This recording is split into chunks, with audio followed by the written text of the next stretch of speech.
Yo guys, good morning. So 9:07 na ng umaga.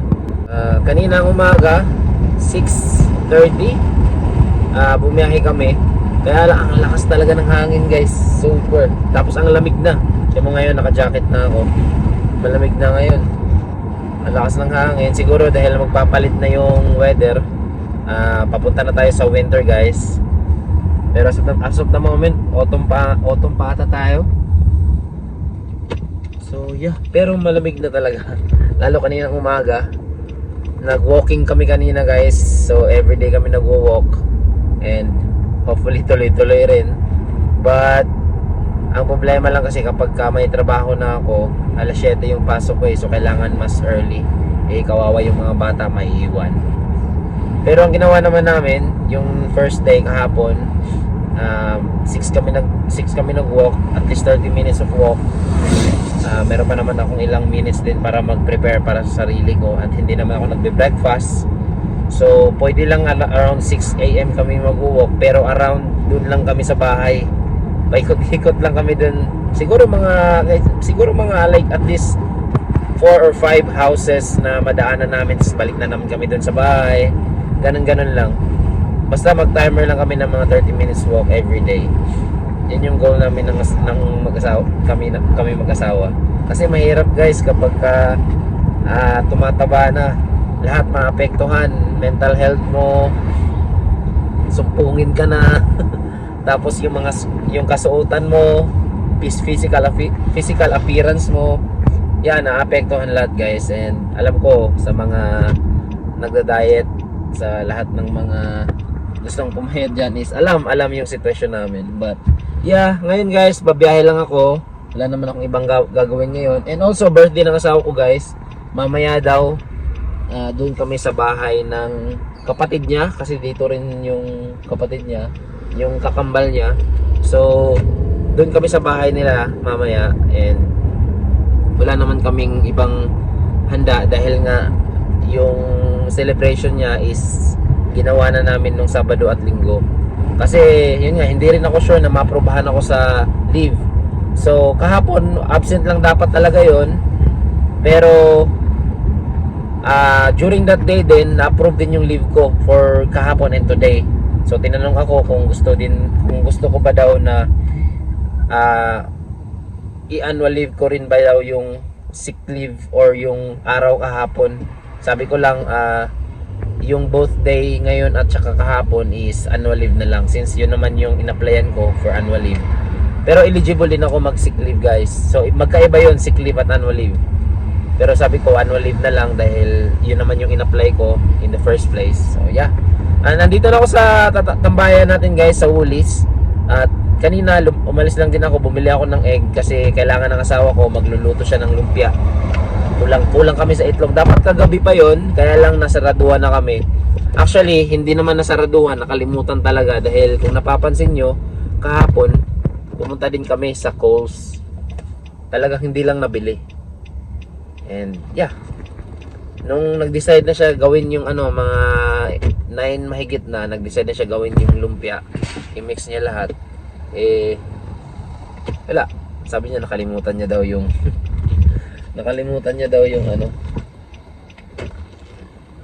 yung itlog. But anyway, dito na ako sa tambayan guys. So yeah, antay-antay tayo ng order. And babiyahe lang tayo while nag-wait sa celebration ng birthday ng asawa ko at saka yung kakambal niya later. Siguro tanghali or dinner ata. Pagkakalam ko dinner.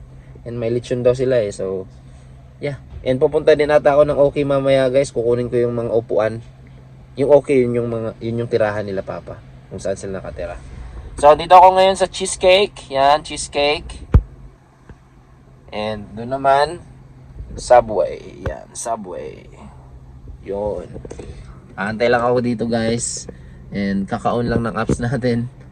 So yeah, wala naman akong ibang gagawin. Siguro mamaya kukunin ko lang yung car seat, dalawa. Tapos i-fold ko yung likod para makasya yung mga upuan. Siguro mga 10 or 15 chairs lang. Marami namang upuan doon kila papa. Yeah. Kita-kits mamaya guys. Dito ako sa hinatiran ko. Saglit lang. Oh. Nangyari to. Tumunog. Dito ako sa hinatiran ko. Napatigil lang ako saglit kasi ang ganda talaga ng bahay. Pakita ko sa inyo. Mga bahay dito guys. Ayan o, sapat isa yan. Diba? Parang nasa Beverly Hills. Ang gaganda.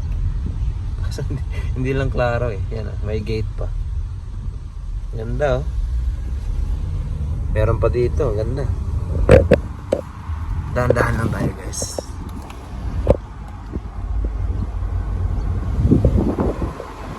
Yan oh. Ang laki pa ng mga lupa nila. Tapos uphill yun oh. Packet yan oh.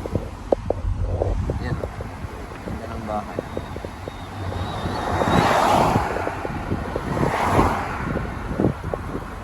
Yeah. Ganda ng town dito guys. Ganda ng kanilang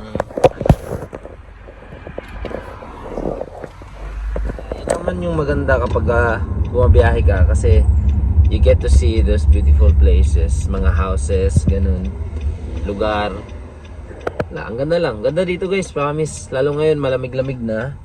Hindi na hindi na talaga, wala na talaga siyang yung init na init. Siguro nasa average of pagka umaga, kasi sa umaga syempre may araw, so dun iinit lagi. So probably pagkagabi malamig talaga. Pero ngayon tingnan nyo, maaraw, 10 o'clock na ngayon and tirik na tirik yung araw, pero naka-jacket ako kasi mahangin, malamig yung hangin. So yeah, alam ko talaga papunta na to sa winter. Siguro nasa mga average of 15 degrees ngayon. So hindi pa naman masyadong malamig, which is what I like. Ito yung maganda. At saka pangit din naman yung sobrang lamig talaga guys. Sa totoo lang, ako ang tagal ko na rin dito. Parang ayaw ko na rin yung sobrang malamig. Kaya lang, wala naman tayong choice. Pero kung tatanungin ako, mas maganda yung ganito lang. Yung hindi masyadong malamig, sakto lang, hindi rin masyadong mainit, ganun. So autumn or spring, yun yung magandang panahon. And speaking of autumn and spring, ganun din daw yung magandang panahon dun sa Japan. Kasi nagpaplano kami mag Japan guys this year ng asawa ko and syempre mga anak ko, na yun nga, magta-travel vlog kami dun guys. Magta-travel kami and yeah, yun yung magandang panahon, sabi ng Mami Jinjin ko. Yun yung tita ko rin yun, kapatid na pinsan ng papa ko, and nasa Japan siya ngayon. Meron din naman siyang isang kapatid dun, yung tita ko, and yung si Catrice din, meron din siyang pinsan sa Japan. So hopefully ma-meet namin sila soon. Na naman tayo dito guys. Yun yung mga bahay oh. Nilabas na nila yung mga mga basura. Yan kaya sabi ko sa inyo, diba? Yan, nagsumbay. Nilabas na nila yung mga basura nila. Kasi siguro pipick upin na. So Tuesday pa lang ngayon guys. Dito sa Glenvale, lang naman to, malapit lang to sa amin, mga 3 minutes away. Dito mismo, specifically dito sa lugar na to, sa Tatom Court. Yun nga, ganun dito guys, kapag time na or every week schedule nyo na para pick upin yung mga basura. Yan, ilalabas lang yan guys, tapos kukunin niya ng truck. Tapos yung truck dito, isa lang din yung kukuha, isang tao lang, kasi yung truck may taga ganun, kukunin nila, parang hydraulic na basta technology. Tatambay lang siya, tapos hihinto siya sa mismo kung saan yung nakapark yung basura niya, tapos kukunin, tapos ilalagay niya sa storage ng kanyang truck. So galing. Isang driver lang yung gagawa nun, isang tao lang yung Kaya yun, makakatipid yung gobyerno namin dito kasi isang tao lang yung sinasahuran nila.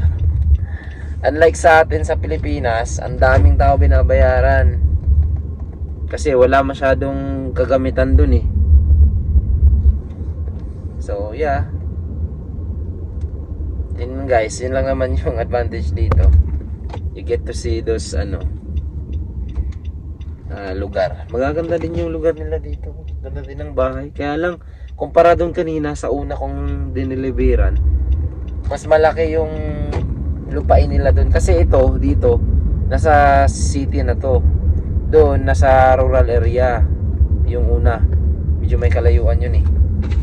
Kaya, malaki-laki pa yung mga lupain nila doon. Which is good. Kasi, magagamit mo pa yung ibang lugar doon. Di ba?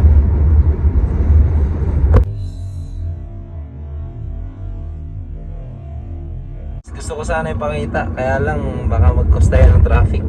Pero yun nga, nakita nyo, saglit lang. Kinukuha na ng mga syempre, yung sa council dito sa Australia na kinukuha na nila yung mga kahoy na gawa ng cyclone is na napuputol gawa sa sobrang lakas ng hangin. Yung mga pinakita ko this past few days, kinukuha na ng mga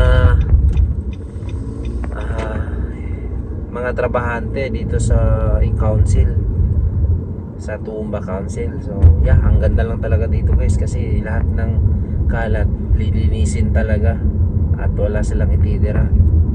At nandun sila oh. Hindi ko pwedeng mapakita eh. Kaya kasi pag ginanong ko yung video, di ba? But anyway, dito na ako sa bahay guys. Update lang. Umuwi ako ng maga, 2:50 na ngayon. Nasa mga $80 or $90 na tayo. Hindi na ako naka-update kanina kasi na-busy na guys. Ngayon, inutusan ako ng asawa ko na bumili ng bumili ng baby balsam na Vicks. Yan o. Tapos, bumili din ng ketchup and toyo.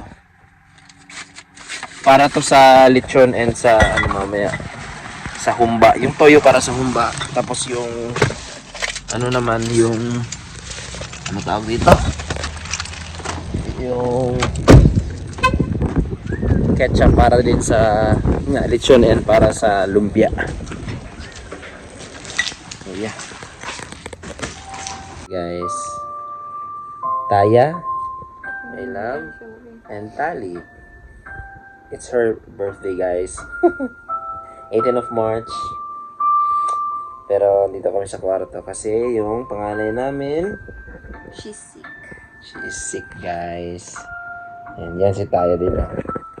Baby yan. Chill lang ang bunso. So ngayon, 3 na, dapat pupunta kami kay Lakat Play. Mga 6 no, dinner time mamaya. Pero I don't know sa situation namin dahil si Tali, masama talaga pakiramdam niya. Tapos may problema siya sa loob ng katawan niya na hindi malabas-labas. Kasi hindi pa siya maalam maalam na siya mag-spit, pero yung kagaya sa atin na pwede lang natin kontrolin yung mga ganyang sitwasyon. Sa kanya kasi baby pa. Nilulunok niya yung problema niya. Tapos, yeah. Para siyang nasusuka. Yan bumabangon. Parang nahihirapan din siyang nahihirapan din siyang huminga. So, update na lang later guys kung ano mangyayari. But, very, very, short vlog lang din to. Guys, so 4:10 na. Dito na ako malapit sa Oki, sa bahay nila mama. And kukunin ko yung upuan. And also, bibigay ko rin sa kanya tong toyo na nabili ko. Para sa kulang na ingredients. Para sa humba. So, ayun. Mamaya pa naman 6 yung dinner. Mamaya pa naman 6 yung gathering doon. sa kala Katlay dun sa kakambal ng asawa ko. Pero pumunta na ako dito kasi kukunin ko pa yung upuan. Tapos naghihiram sila. So hopefully may mga upuan tayong makuha na kasya din.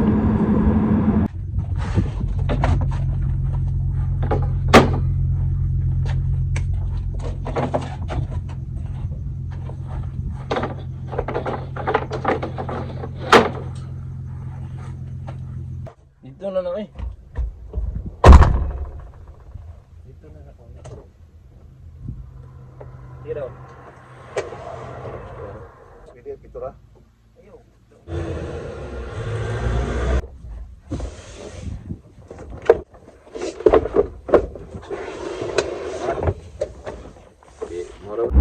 Punta na tayo dun sa bahay guys.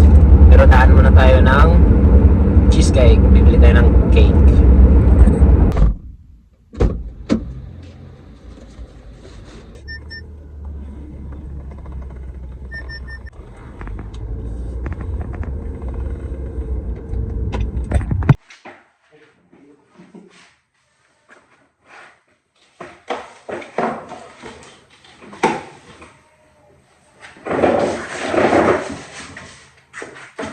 Ba't nga na lang ikaw, bro? Sige, trabuhan pa na ito.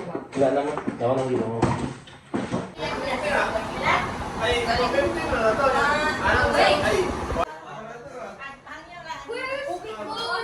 Birthday to you.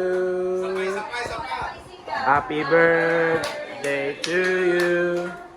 Happy birthday to you. Happy birthday. Happy birthday. Kiss na, kiss na. Hooray!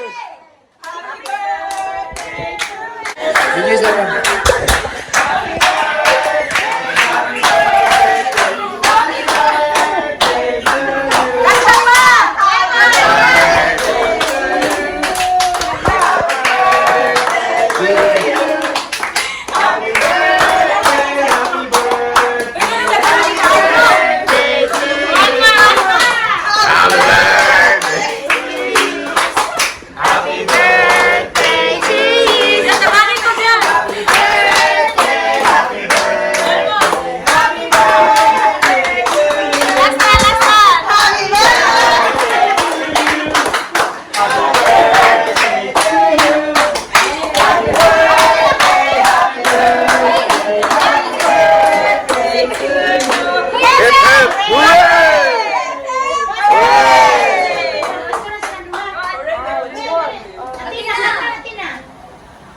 Wow! Wow!